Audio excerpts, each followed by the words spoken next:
masalah yang tidak pernah tuntas. Terjadi kesimpang siuran data. Misalnya, melihat kejadian pada tahun 2018, Menteri KKP menginformasikan hanya butuh 2.100.000 ton. Namun yang diimpor ternyata mencapai 3.700.000 ton.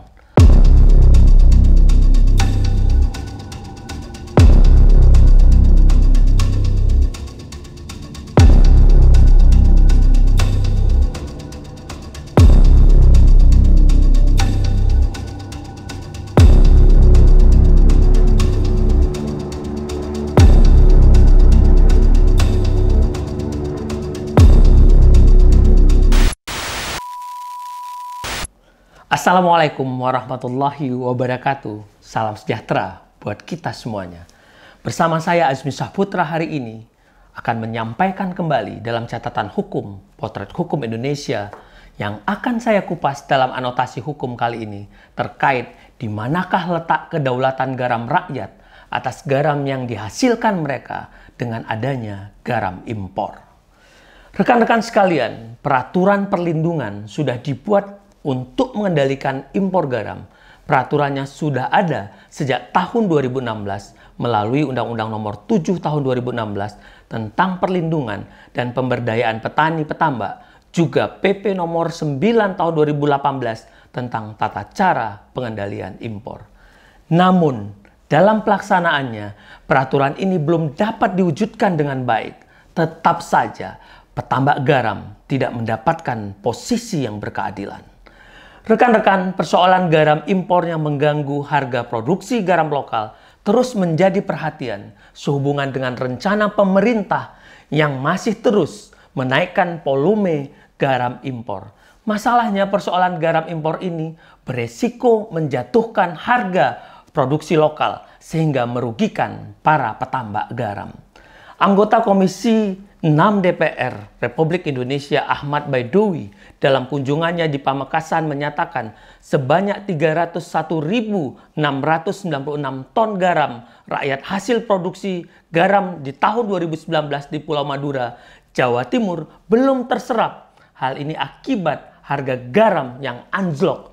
Selain itu, Komisi Pengawas Persaingan Usaha atau KPPU telah memberikan saran kepada pemerintah agar dalam jangka pendek melakukan perubahan tata niaga impor garam industri. Hal ini untuk mencegah terjadinya penyalahgunaan kekuatan pasar oleh importir garam dan membuat akurasi neraca garam yang lebih tepat, sehingga serapan garam dalam negeri lebih dapat dioptimalkan. Rekan-rekan sekalian, ada persoalan di sini terkait mata rantai tata niaga garam dan carut-marutnya distribusi garam rakyat. Ini harus jadi atensi pemerintah dan harus segera dituntaskan. Karenanya, hati-hati dengan rekomendasi menteri termasuk tanda tangan kebijakan impor karena ini awal mula masalah bagi petambak garam.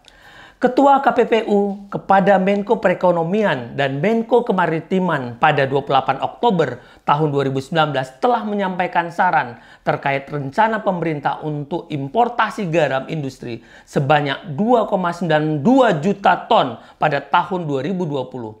Angka impor ini dinilai naik 6% dari tahun sebelumnya yang mencapai 2,75 juta ton.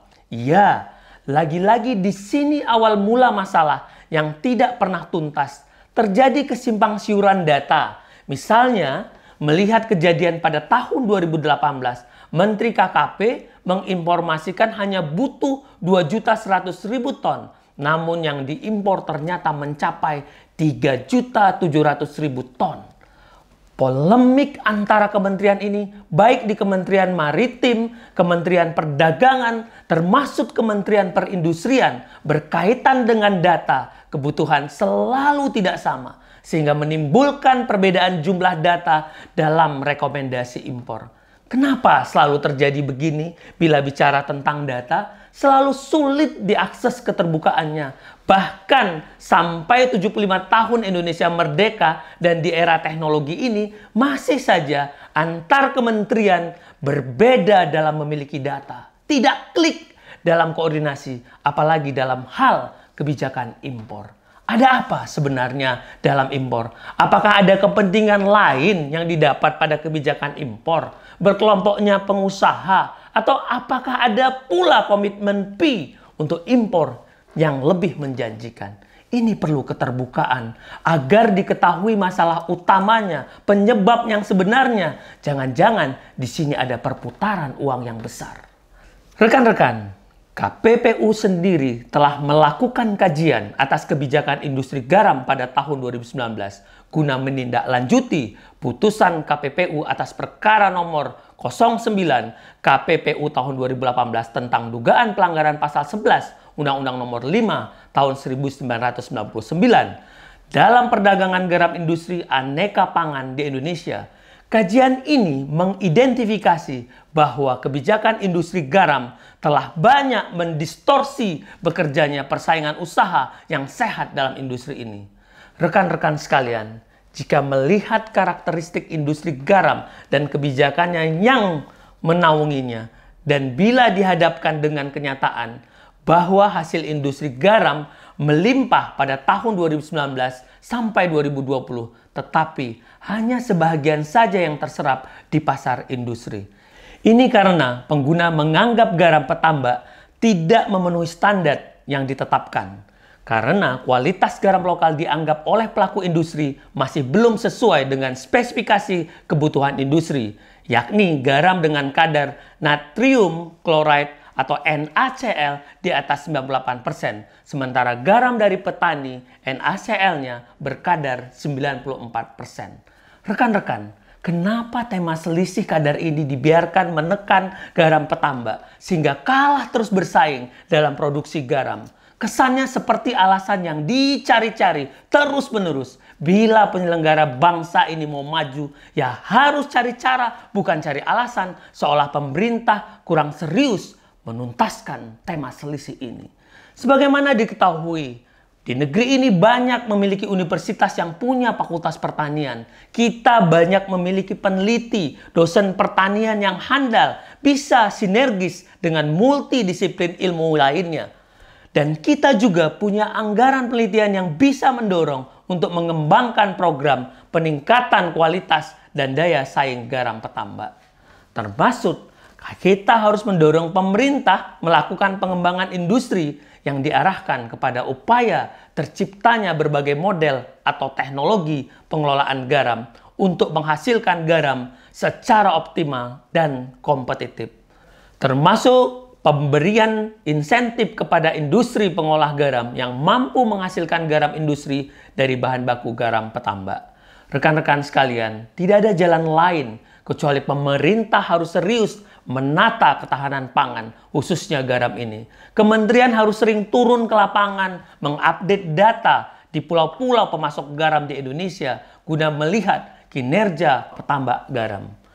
Para petambak ini perlu diberikan edukasi, pendampingan, selanjutnya terus memperbaiki akurasi data neraca garam nasional. Akurasi data ini sangat diperlukan untuk memastikan kebutuhan garam industri tertentu agar banyak industri yang pemenuhannya bisa dioptimalkan melalui garam petambak supaya bisa terhindar dari kebijakan impor. Sebagaimana informasi, penjualan garam terkendala harga yang sangat murah.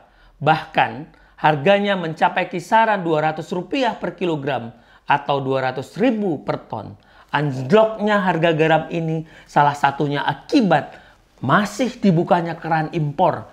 Akibatnya, harga menjadi tidak terkendali. Apalagi terkadang masih ada importir yang menjual sebagian besar hasil impornya kepada pembeli yang sebenarnya tidak tercatat dalam pengajuan impor. Rekan-rekan, kebijakan impor inilah yang bikin kacau. Karenanya, potensi garam nasional harus bangkit di tengah luas lahan yang telah ada di Indonesia dan 30-an ribu petambak garam yang nasib dan kehidupan petambak garam ini harus dipikirkan. Di mana kelanjutan program pemberdayaan usaha garam atau PUGAR pada tahun 2011 melalui peraturan Menteri Kelautan pada saat itu yang akan mendorong kesempatan kerja bagi petambak garam dan pelaku usaha lainnya. Demi mendorong kesejahteraan petambak dan dalam mendukung swasembada garam yang dilakukan di 40 kabupaten kota yang dipelopori antara lain Sampang, Sumeneb, Pamekasan, Cirebon, Indramayu, Rembang, Pati, dan saat ini juga telah ada di Kupang. Ini yang harus diseriusi kembali guna mendukung sektor pangan sebagai kebutuhan pokok sehingga kekuatan pangan menjadi prioritas. Kedepan, petani harus dijadikan subjek, harus dibina total. Mereka harus terus didampingi seolah harus ada penatanya agar tidak mudah drop dan terus bekerja menekuni tambak garamnya supaya terus tertata, tidak liar, dan fokus mengurusi pertanian dan menjadi petambak garam yang semakin baik.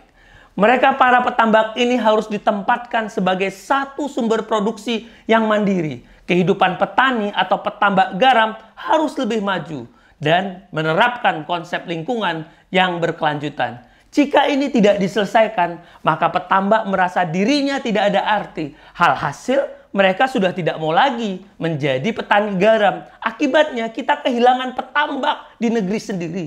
Padahal kita punya potensi, punya laut yang sedemikian luas. Ini kan konyol sekali.